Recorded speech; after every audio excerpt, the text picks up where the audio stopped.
जय हिंद। बायोलॉजी के कुछ महत्वपूर्ण प्रश्नों का हम रिवीजन करेंगे। पहला प्रश्न है, जीवन की मूलभूत इकाई क्या है? कोशिका है, अंग है, ऊतक है या फिर नाभिक है? तो इसका सही आंसर हो जाएगा कोशिका। प्रश्न संख्या 2 है, कोशिका के बारे में निम्न में से कौन सा कथन सही नहीं है? यहाँ पूछ रहा है सही नहीं है। तो कोशिकाओं के आकार और आमाप विशिष्ट कार्य से संबंधित होते हैं, तो ये बिल्कुल सही है, संबंधित होते हैं। दूसरा है, कुछ कोशिकाओं के बदलते आकार होते हैं, तो ये भी सही है। और तीसरा है, प्रत्येक कोशिका में निष्पादन की अपनी क्षमता होती है, ये भी सही है।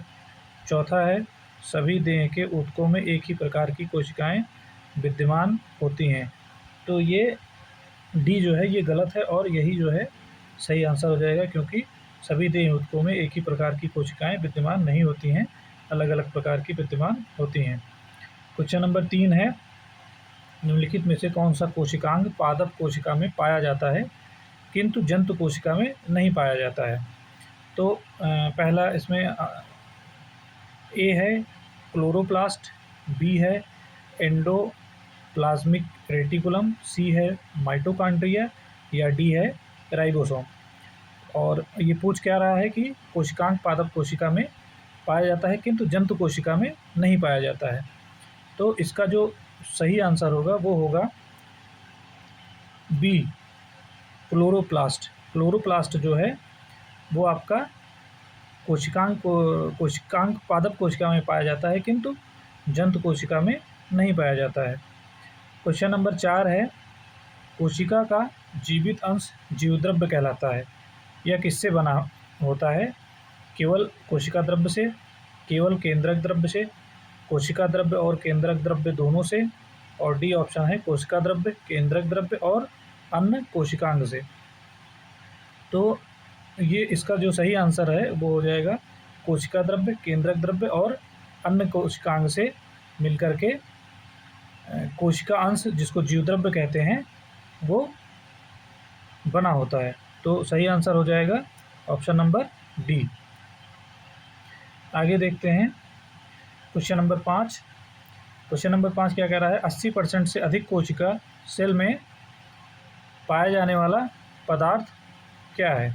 यानी कि कोशिका सेल में जो 80% से ज़्यादा पदार्थ पाया जाता है वो क्या है? तो इसमें दिया गया है पहला प्रोटीन, दूसरा चर्बी, तीसरा खनिज और चौथा जल। तो कोशिका में जो 80% से अधिक पदार्थ पाया जाता है वो है आपका वाटर यानी कि जल। अगला क्वेश्चन है, निम्नलिखित में से किन कोशिकाओं में नाभिक नहीं होता है? तो ये पूछ रहा है कि नाभिक नहीं होता है, नाभिक नहीं होता है। तो ये है आपका ऑप्शन दिया है मूल रोम कोशिका, लाल रक्त कोशिका, प्लेटलेट या मोनोसाइट। तो इसका जो सही आंसर हो जाएगा वो होगा आपका लाल रक्त कोशिका। लाल रक्त कोशिका जो होती है वो नाभिक में नहीं पाई जाती है। तो इसका जो सही आंसर होगा वो ऑप्शन नंबर बी हो जाएगा। आगे देखते हैं, निम्नलिखित में से कौन से कोशिकाओं के आत्मघाती बैग कहे जाते हैं? कोशिकाओं के आत्मघाती बैग को किसको कहते हैं? तो ऑप्शन है ए लाइसोसोम्स, बी राइबोसोम्स, सी डिप्टोसोम्स या डी फैगोसोम्स। तो इसका जो सही आंसर है वो हो जाएगा लाइसोसोम्स। लाइसोसोम्स जो होते हैं वो कोशिकाओं के आत्मघाती बैग कहे जाते हैं। तो सही आंसर हो जाएगा 7 का ए, लाइसोसोम्स। आगे देखते हैं क्वेश्चन नंबर 8। क्वेश्चन नंबर 8 में पूछ रहा है, निम्नलिखित कोशिका अंगकों में से कौन सा एक अर्धपारगम्य है? ए है कोशिका झिल्ली, बी है प्लाज्मा झिल्ली, सी है कोशिका भित्ति या डी है केंद्रक। तो इसमें क्या पूछ रहा है? इसमें पूछ रहा है कि कोशिका अंगों में से कौन सा एक अर्धपारगम्य है? तो इसका जो सही आंसर है वो हो जाएगा कोशिका झिल्ली। कोशिका की झिल्ली जो होती है वो अर्धपारगम्य होती है, इसको पूर्ण रूप से जो है नहीं देखा जा सकता है। और उसके बाद है क्वेश्चन नंबर 9। क्वेश्चन नंबर 9 में क्या कह रहा है, निम्नलिखित में से किसको कोशिका का पावर प्लांट भी कहा जाता है, या कोशिका का पावर हाउस किसको कहा जाता है? तो ये बहुत ही सरल क्वेश्चन है और इसका जो जवाब हो जाएगा वो हो जाएगा, यानी कि इसका आंसर हो जाएगा माइटोकॉन्ड्रिया। ऑप्शन नंबर बी सही हो जाएगा आपका। माइटोकॉन्ड्रिया जो होता है वो कोशिका का पावर हाउस कहा जाता है। इसमें एक ऑप्शन दिया है गाल्जी का, राइबोसोम या लाइसोसोम, तो ये तीनों अलग हैं और इसका सही आंसर हो जाएगा बी। क्वेश्चन नंबर 10 है कि कोशिका का शक्ति स्रोत होता है। अब वही है, शक्ति स्रोत कह लीजिए या पावर हाउस कह लीजिए, तो इसमें भी 4 ऑप्शन दिया गया है, 5 ऑप्शन दिया है। ये बीपीएससी 2018 में पूछा गया था। ए है कोशिकाभित्त, बी है माइटोकॉन्ड्रिया, सी है राइबोसोम, डी है न्यूक्लियस, या ई दिया गया है उपयुक्त में से कोई नहीं। तो इसका आंसर हो जाएगा माइटोकॉन्ड्रिया। अगला है क्वेश्चन नंबर 11, मानव शरीर में मौजूद निम्नलिखित कोशिकाओं में से इसमें माइटोकॉन्ड्रिया नहीं पाया जाता है।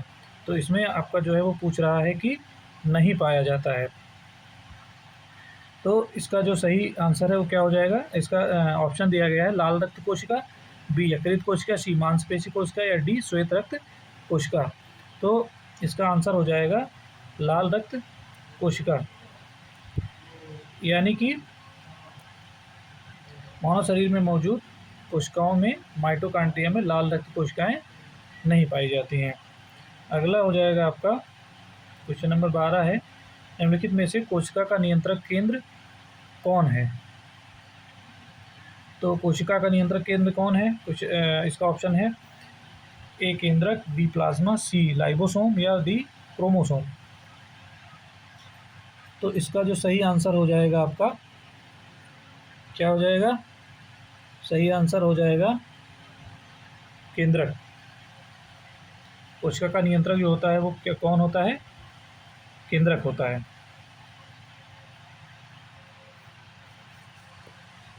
क्वेश्चन नंबर 13 है,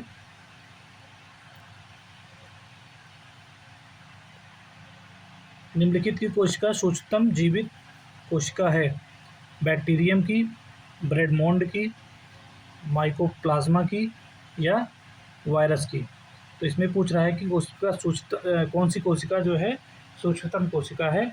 तो ये हो जाएगा माइकोप्लाज्मा की कोशिका जो है वो सूक्ष्मतम कोशिका है। क्वेश्चन नंबर 14 है, डीएनए का संबंध जिस अतिमूल प्रोटीन से है उसे क्या कहते हैं?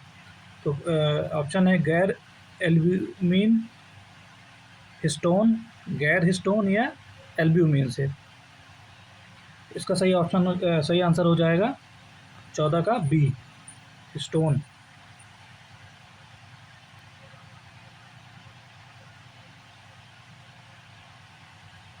क्वेश्चन नंबर 15 हो जाएगा, निम्नलिखित में से किस एक कोशिकांग समूह में डीएनए होता है? तो इसमें दिया है सूत्रकणिका केंद्रक हरितलवक में, बी है सूत्रकणिका गॉल्जी का केंद्रक में, सी है सूत्रकणिका जीवद्रव्य कला केंद्रक में, डी है हरितलवक केंद्रक या राइबोसोम में। तो इसका जो सही जवाब है वो हो जाएगा आपका सही आंसर ऑप्शन नंबर ए, सूत्रकणिका केंद्रक हरितलवक। अगला है क्वेश्चन नंबर 16, डीएनए की पॉलीन्यूक्लियोइड श्रृंखला में क्या समाविष्ट होता है? ऑप्शन नंबर ए है एक नाइट्रोजनी क्षारक, डीऑक्सीराइबोस शर्करा और फास्फेट समूह, बी है एक नाइट्रोजनी क्षारक, राइबोस शर्करा और फास्फेट समूह, सी है डीऑक्सीराइबोस शर्करा, राइबोस शर्करा और फास्फेट समूह, और डी है केवल एक नाइट्रोजनी क्षारक और फास्फेट समूह। तो इसका जो है सही आंसर हो जाएगा ऑप्शन नंबर ए, एक नाइट्रोजनी क्षारक, डीऑक्सीराइबोस शर्करा और फास्फेट समूह। अगला क्वेश्चन है, चिकनी अंतर्द्रव्यी जालिका के अनुपूरक कार्यों में से एक कार्य क्या है? प्रोटीन संश्लेषण है, लिपिड संश्लेषण है, जैव अणुओं का भंडारण है, या विषैले पदार्थों का निर्विषीकरण है। तो इसका जो सही आंसर है वो हो जाएगा ऑप्शन नंबर डी, विषैले पदार्थों का निर्विषीकरण। अगला है क्वेश्चन नंबर 18, निम्नलिखित में से क्या डीएनए में मौजूद रहता है किंतु आरएनए में मौजूद नहीं रहता है? ऑप्शन है थाइमीन, एडेनिन, ग्वानिन या साइटोसिन।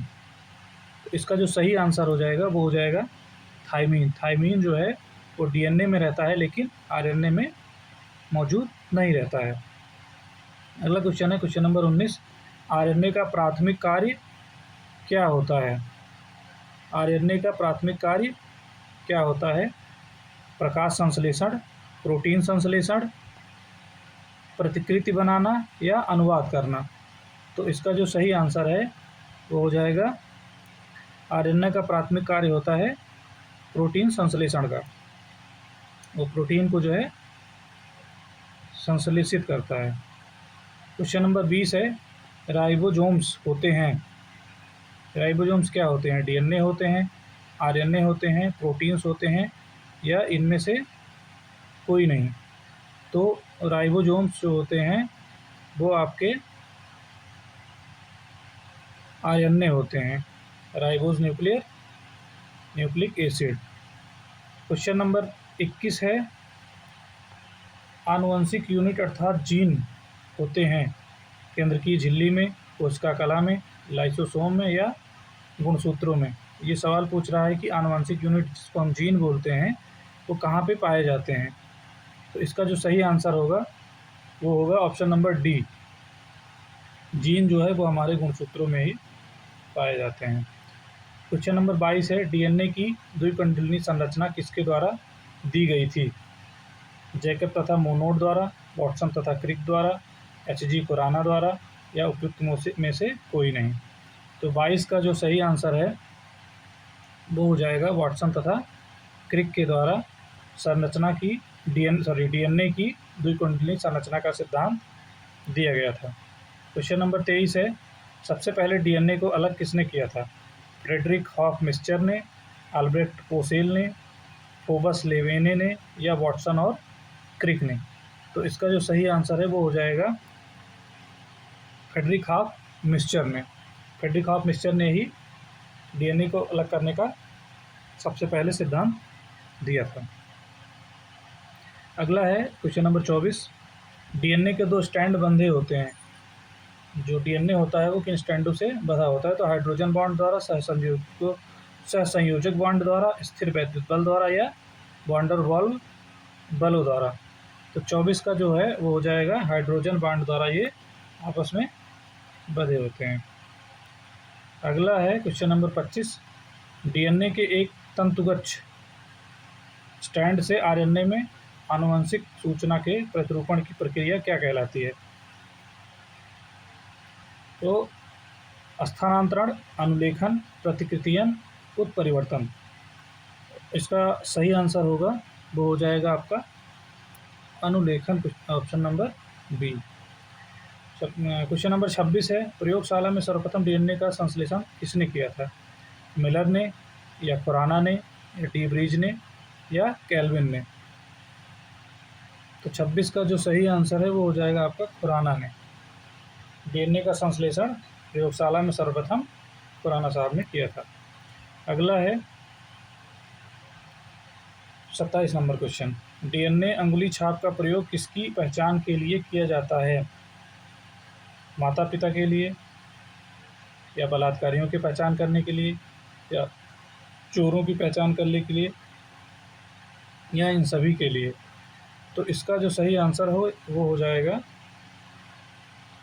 उपयुक्त सभी, यानी कि माता पिता की पहचान कराने के लिए, चोर को पकड़ने के लिए, बलात्कारियों को पकड़ने के लिए, सभी के लिए डीएनए अंगुली छाप का प्रयोग, इसकी जो निशान होता है वो लिया जाता है। अगला क्वेश्चन है 28 नंबर, जीव कोशिकाओं में आनुवंशिक लक्षणों के नियंत्रण में निम्नलिखित में से कौन सा उत्तरदायी है? एंजाइम है, हार्मोन है, आरएनए है या फिर डीएनए है। तो 28 नंबर का जो सही आंसर है वो हो जाएगा ऑप्शन नंबर डी। डीएनए जो है वो जीव कोशिकाओं में आनुवंशिक लक्षणों के नियंत्रण के लिए उत्तरदायी होता है।